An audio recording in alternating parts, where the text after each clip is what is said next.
It's Wednesday, June 4th. In the headlines, national minimum wage raised to $16,000 per 40-hour work week. In business news, EduFocal suspended from trading shares. Regionally, Guyana passes a new law to better protect children across borders. And in sports, Reggae Girls fall 4-0 to the United States in international friendly match. And the West Indies suffers a 3-0 sweep in one-day international series against England. This is the news on PBC Jamaica. I'm Simone Absalom Gale.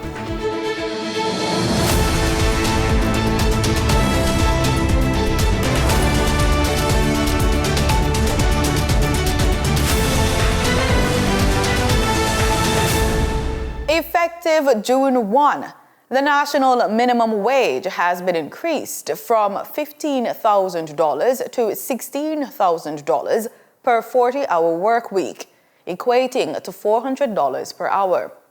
The minimum wage for industrial security guards has been adjusted similarly, rising from $15,000 to $16,000 for the same work period.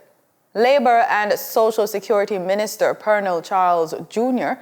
highlighted the amendments in a statement to the House of Representatives. I take the opportunity, Madam Speaker, just to remind those who are listening, those who are watching, that the minimum wage is really just a legal floor.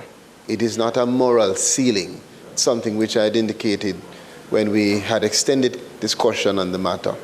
And so it's a matter of us protecting the workers to ensure that there's no exploitation for them to be working below.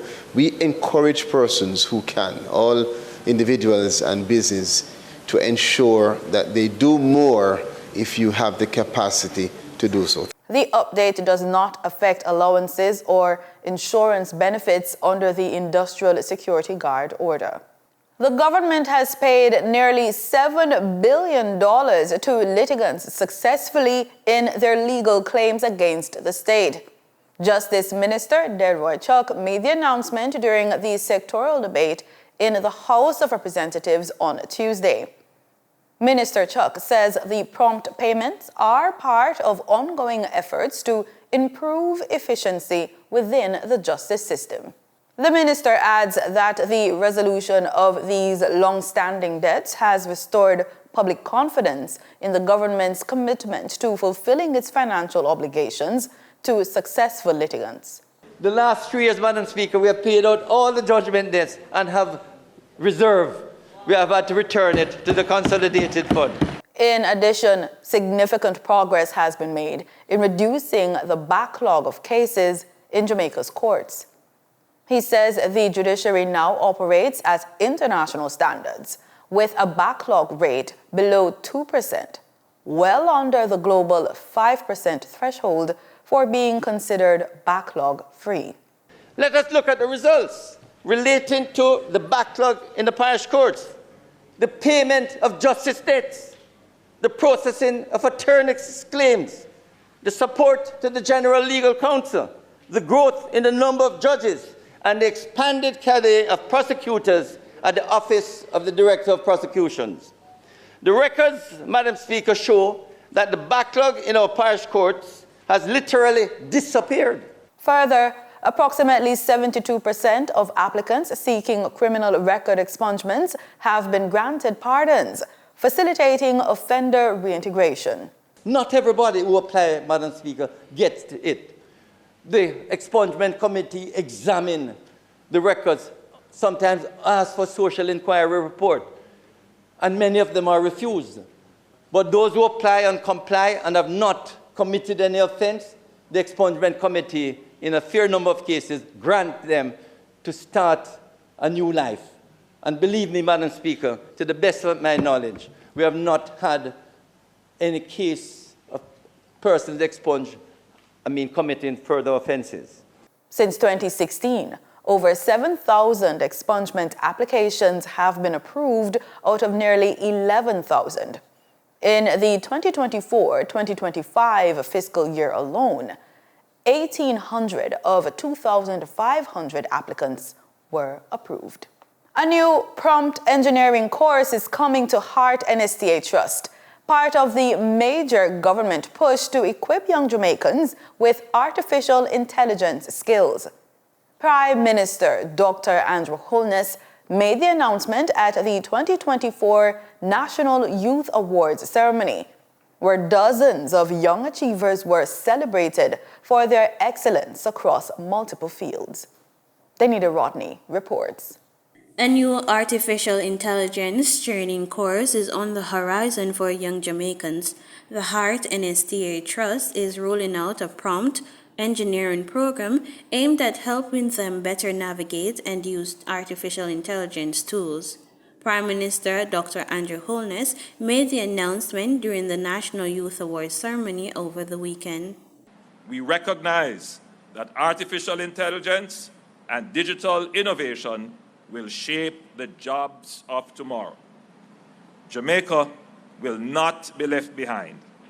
You will not be left behind in the digital and technological revolutions that we now face.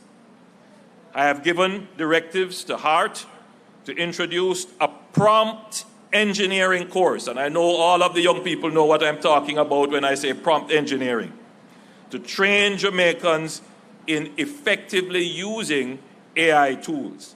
Since 2023, the Heart NSTA Trust has been offering free skills training up to level 4 for young people, part of a government push to better educate and empower disadvantaged youth. Prime Minister Holness says the institution is already seeing a surge in enrollment. Consider and reflect on these facts. We removed, as was said earlier, all tuition fees from Heart Trust training programs up to level 4, opening doors for any Jamaican to learn a skill. And since eliminating fees, over 100,000 Jamaicans, mainly young Jamaicans, have enrolled in Heart training programs, gaining certification in many areas. He says the government is making good on its promise to transform education, rolling out major upgrades to technical and vocational training to ensure no young person is left behind. We are overhauling and modernizing education at every stage, including TechVoc and TVET, so that no young person is left without a pathway to success. And this work is already bearing fruit. Reporting for the news on PBCJ, I am Danita Rodney. Time now for the business report with Denise Williams.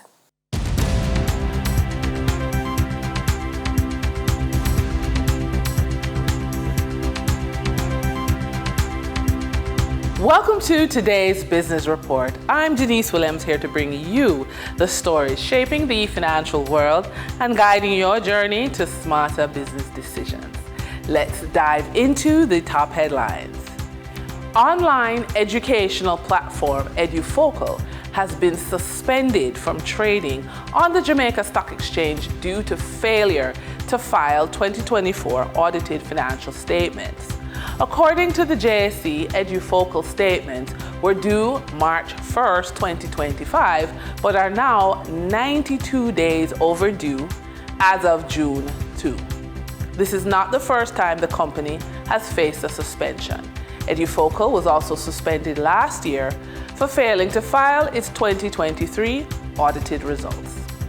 International poultry firm Jamaica Broilers has issued notice to the Financial Services Commission and the Jamaica Stock Exchange that investigations has revealed that issues uncovered in its U.S. operations could significantly impact its financial performance. Preliminary findings point to unsubstantiated accounting evaluation methodologies affecting inventories and biological assets, which could result in material prior period efforts. Jamaica Broilers said these issues are expected to negatively affect historical profitability in the U.S. operations and by extension, the group's retained earnings and capital. The company has assured shareholders that it is working with legal and financial advisors to address the matter and provide accurate reporting. For the trading period ending June 3, 2025, these were the most actively traded stocks. Finance firm MFS Capital Partners Limited with 20,025,761 units traded, representing 65.59% of market sales volume. Trans-Jamaica Highway Limited with 2,790,568 units traded, representing 9.14% of market sales volume. Caribbean Finance Conglomerate JMMB Group Limited 7.35% cumulative redeemable preference shares with 1,150,968 units traded, representing 3.77% of market sales volume. We now shift our focus to the Forex market rates set by the Bank of Jamaica. On June 3, 2025, the Bank of Jamaica reported US $52.27 million purchased and US $55.93 million sold by Forex traders. Forex traders earned $1.79 per dollar, selling the US at $160.35 and buying the US at $158.56. The Canadian dollar netted Forex traders $1.69 per transaction, with selling at $116.81 and buying at $115.12. The British pound yielded Forex traders $3.25 in profit, with selling at $215.21 and buying at $211.96. For our credit report tip of the day, every digital business begins with more than just an idea. It begins with financial readiness. If you're building a brand online, selling services, or launching a digital storefront, your success depends on having the right tools in place. From software to marketing platforms, these essentials require funding. That's why your credit score isn't just a number, it's a strategy. When your finances are organized and your credit is in good shape, you gain access to business credit, funding offers, and low-interest options that can jumpstart your growth. When you're building something from nothing, as a professional woman over the age of 45, at this stage of your life, you and your partner have weathered storms, made sacrifices, and learned some hard money lessons. Now it's time to shift from just making it work to building wealth with intention. This chapter of your life is about financial resilience, not just recovery. It's about designing a life where your income reflects your wisdom and when your money habits finally support your long-term goals as a couple. Here are some suggestions to take action with your partner. Take a free money type quiz to see if one of you is a saver, spender, avoider, giver, or risk taker. Then write down how your type shows up during monthly bills, investments, or shopping. Then share your biggest financial triggers and ask about theirs. And that wraps up today's business report. I'm Denise Williams, reminding you that every financial decision is a step toward your future. Until next time, stay focused, stay informed, and keep striving for success. See you soon. In regional news, Guyana has taken another big step to protect the rights and safety of children by passing a new law that will help to deal with complex family issues involving children across different countries. The International Measures for the Protection of Children Hague Convention Bill was successfully passed in the National Assembly on Monday evening. It was tabled by Minister of Human Services and Social Security, Dr. Vinya Vasini Prasad. This law will take precedence, except in a few cases where the national law will take preeminence. The convention fosters improved collaboration among member states, leading to more effective communication and coordination in protecting children's rights across borders. having timely responses to child protection issues to ensure the children's best interests are prioritized and that protective measures are effectively implemented. It facilitates the recognition and enforcement of parental responsibilities and the decisions made in one country by courts in another. That decision stands, and it helps to ensure that protective measures are upheld regardless of jurisdiction. It prioritizes the best interests of the child in all proceedings, and it encourages countries to adopt child-centric approaches in their legal systems, promoting a more protective environment for vulnerable children. Grenada is hosting a high-level policy dialogue on disability inclusion, rights, protection, and state responsibility, bringing together government officials, disability advocates, and regional experts.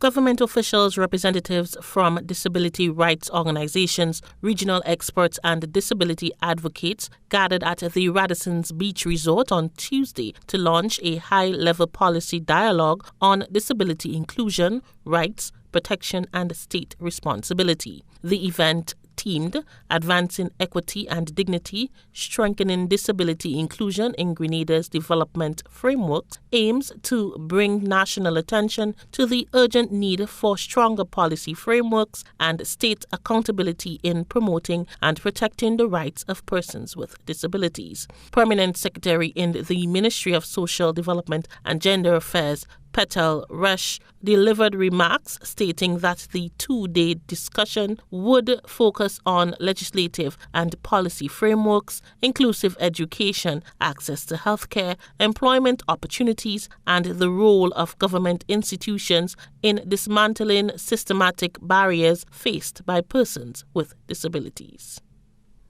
This dialogue brings together voices from across the public service, civil society, academia, the private sector, and development agencies to examine progress, confront barriers, and chart the way forward.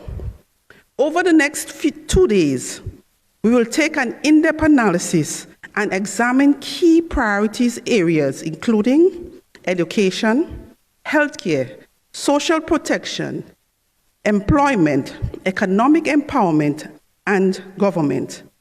Keynote speaker Erin Brown, a disability inclusion strategist and global advocate, highlighted the barriers and changes needed to create a more inclusive society.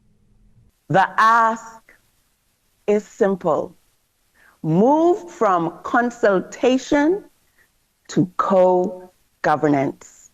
Let us envision a Grenada, a region where disability is not an afterthought, but a design principle, where a deaf child has access to education in their first language. A girl in a wheelchair user, dreams of becoming a minister because she's seen it done.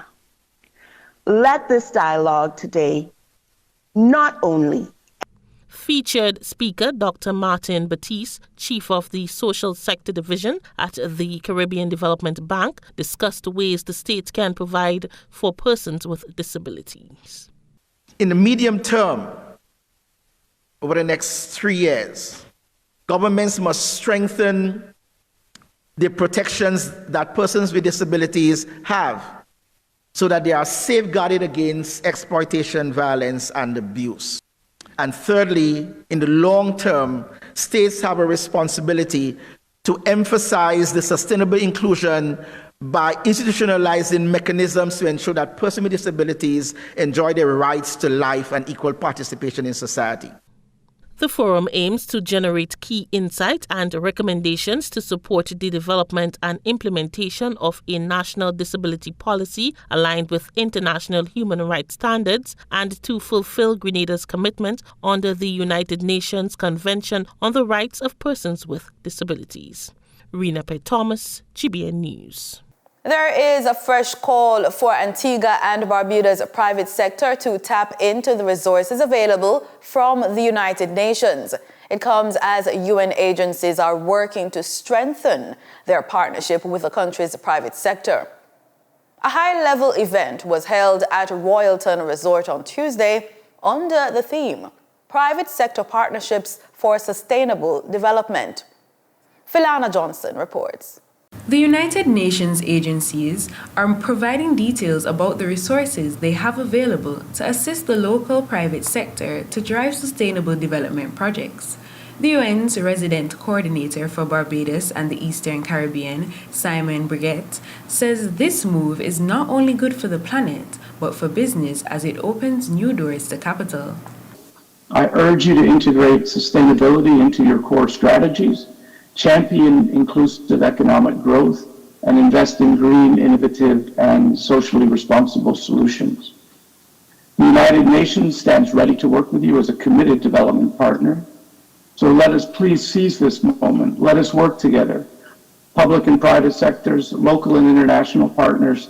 Meanwhile, Junior Finance Minister Senator Dwayne George says this is an opportunity to build on existing relationships and to create new partnerships. He confirms government support.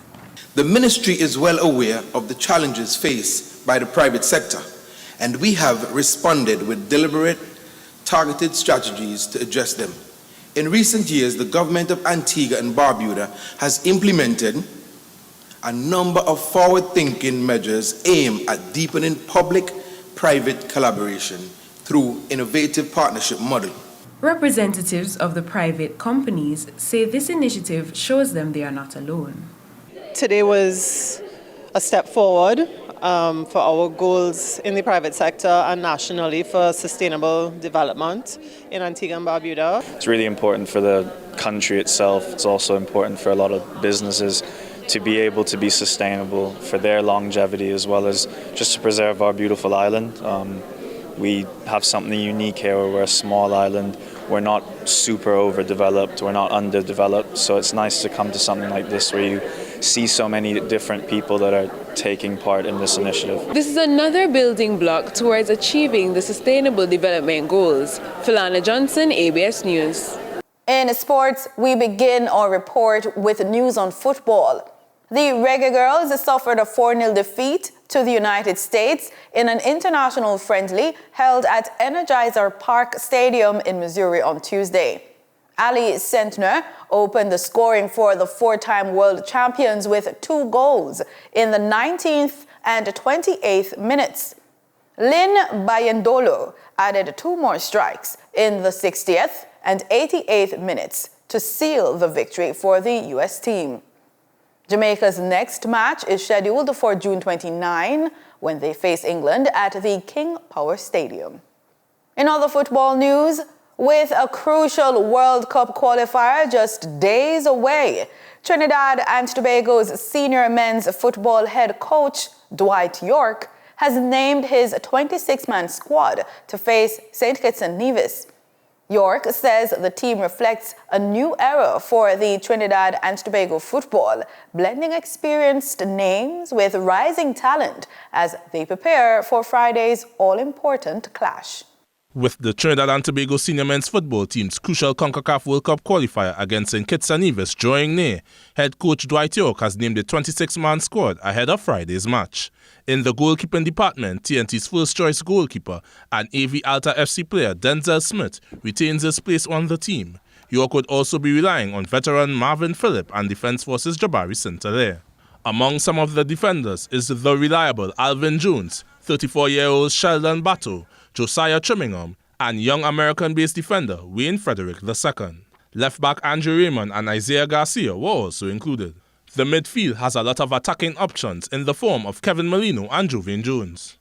Some of the midfield sees Stephen Yates, who scored his first TNT goal against Cuba, Daniel Phillips, Isaiah Lee, Rio Cardenas, Andrew Rampersad, and Nathaniel James being included. Among the forwards sees Isaiah Leacock being recalled, along with the return of the talented Levi Garcia. Tyrese Spicer, Real Gill, Dante Gilbert, and Kaheem Thomas are the men that York would be calling on to score the crucial goals. Coach York spoke to the media following the squad announcement. We have managed to see 54 players in total, and now we bring it down to 26.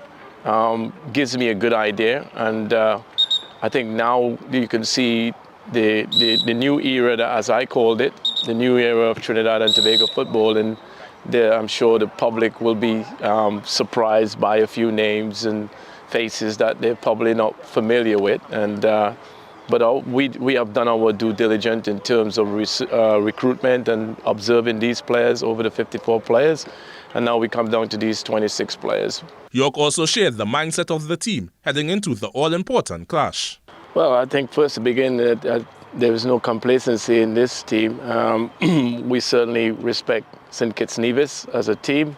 We know what they're going to bring to the table. We certainly will be studying them over the next coming days.